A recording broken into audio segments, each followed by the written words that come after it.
All right, everybody. So this is the last lecture on for Module 6, and we're going to talk about the optional readings and the tasks for this one. So let's go ahead and share my screen.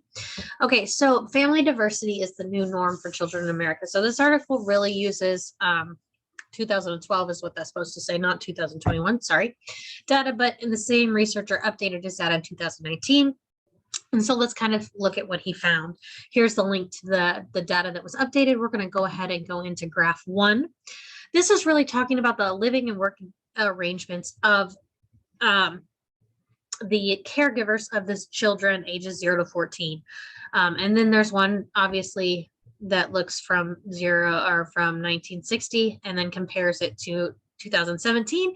And you can even go down here and compare it to the original graph that is in the book, which is the 2012 data. And so really, if you look at things, you're noticing that the living or the family and work living arrangements are still looking at a mother and father married, where the father is the only earner.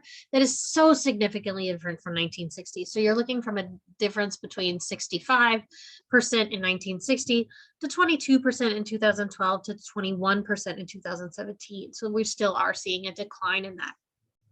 So mother and father married, but this dual income earner is consistently going up, which makes sense because economically it is not as likely anymore that families can survive on a single income. And so where it used to be 18% in 1960, and you could probably look at that in racial and ethnic lines as well, and probably see a significant portion of that 18% being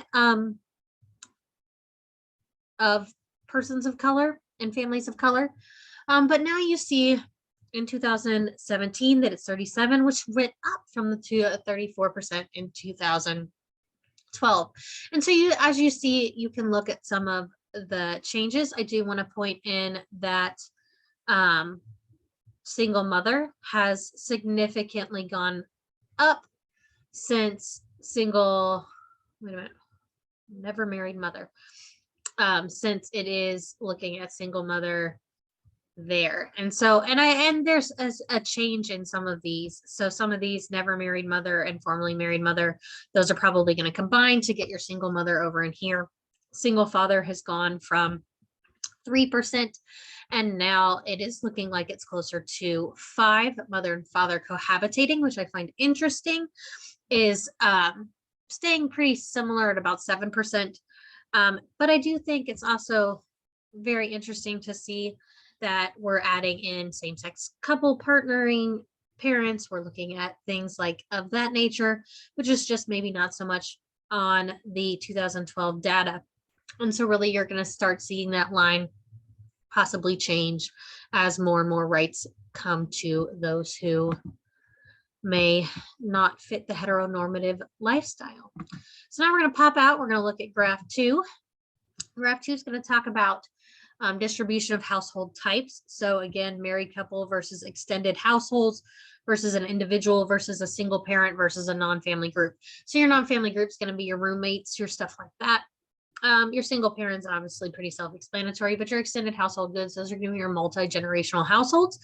And it is interesting to see that where it was pretty consistently on the low, it looks like those are going back up, which I think is interesting.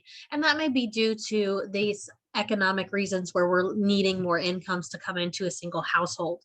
When you look at individuals, you're going to look and see that that's staying pretty similar, but it is still it's still consistently increasing over time and space. But between the 2010 and 2017 data, there does seem to be a pretty good similarity there. You are seeing a lessening in single parenting, which is probably due to the ability to cohabitate and not necessarily have to have marriage involved. And a steady group of non-family groups, which makes sense because you're again going to have roommates in those periods of your life where being a single income is not necessarily feasible, and or you're going to see that in areas where economically it is just not feasible to not have roommates and or someone else contributing to the money. So those are kind of what that was about. The last thing we're going to talk about is really just our tasks for this module.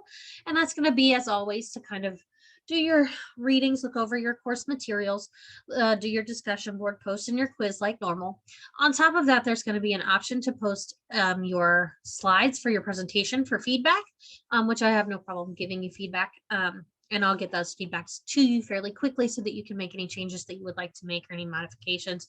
And then completing your third critical reflection on any of the pieces in either module 5 or module 6. And so hopefully now that we're on to the third one, these will seem a little more easy and you can pump them out a little faster.